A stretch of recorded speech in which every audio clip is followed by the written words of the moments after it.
وقالوا لن تمسنا النار إلا أياما معدودة قل أتخذتم عند الله عهدا فلن يخلف الله عهده أم تقولون على الله ما لا تعلمون بلى من كسب سيئة وأحاطت به خطيئته فأولئك أصحاب النار هم فيها خالدون والذين آمنوا وعملوا الصالحات أولئك أصحاب الجنة هم فيها خالدون۔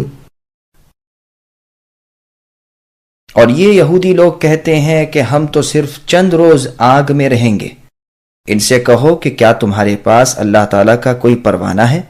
اگر ہے تو یقیناً اللہ تعالیٰ اپنے وعدے کے خلاف نہیں کریں گے، ہرگز نہیں، بلکہ تم تو بے علمی سے اللہ تعالیٰ کے ذمے باتیں گھڑ لیا کرتے ہو۔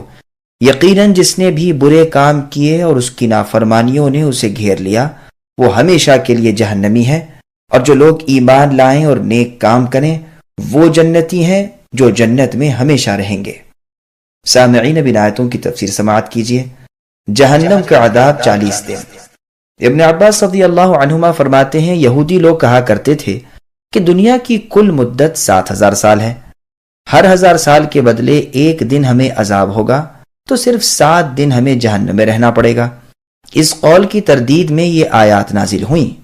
بعض کہتے ہیں یہ لوگ 40 دن اپنا آگ میں رہنا مانتے تھے، کیونکہ یہ دھوکہ انہیں اس سے لگا تھا کہ وہ کہتے تھے کہ تورات میں ہے کہ جہنم کے دونوں طرف زقوم کے درخت تک 40 سال کا راستہ ہے، تو وہ کہتے تھے کہ اس مدت کے بعد عذاب اٹھ جائیں گے۔ ایک روایت میں ہے کہ انہوں نے رسول اللہ کے سامنے آ کر کہا کہ 40 دن تک تو ہم جہنم میں رہیں گے، پھر دوسرے لوگ ہماری جگہ آ جائیں گے، یعنی آپ کی امت۔ رسول اللہ نے ان کے سروں پر ہاتھ رکھ کر فرمایا، نہیں، بلکہ تم ہی ہمیشہ ہمیشہ جہنم میں پڑے رہو گے۔ اس پر یہ آیت نازل ہوئی۔ ابو ہریرہ رضی اللہ عنہ فرماتے ہیں فتح خیبر کے بعد رسول اللہ کی خدمت میں بطور ہدیے کے بکری کا پکا ہوا زہر آلودہ گوشت آیا۔ رسول اللہ نے فرمایا یہاں کے یہودیوں کو جمع کر لو۔ پھر ان سے پوچھا تمہارا باپ کون ہے؟ انہوں نے کہا فلاں ہے۔ رسول اللہ نے فرمایا جھوٹے ہو، بلکہ تمہارا باپ فلاں ہے۔ انہوں نے کہا بجا ارشاد ہوا، وہی ہمارا باپ ہے۔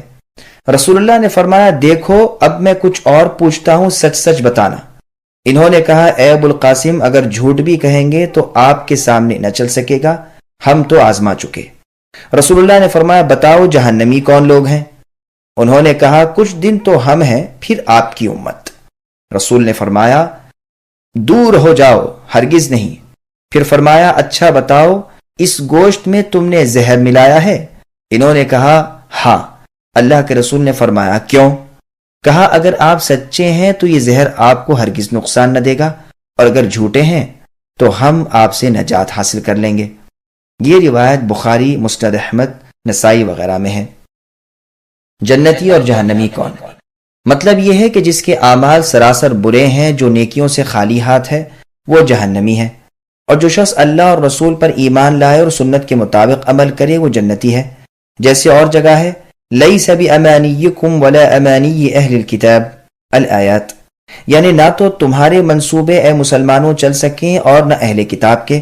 ہر برائی کرنے والا اپنی برائی کا بدلہ دیا جائے گا، اور ہر بھلائی والا اپنی نیک کاری کا، برے کا کوئی مددگار نہ ہوگا، اور بھلے کا کوئی عمل برباد نہ ہوگا، نہ مرد کا نہ عورت کا۔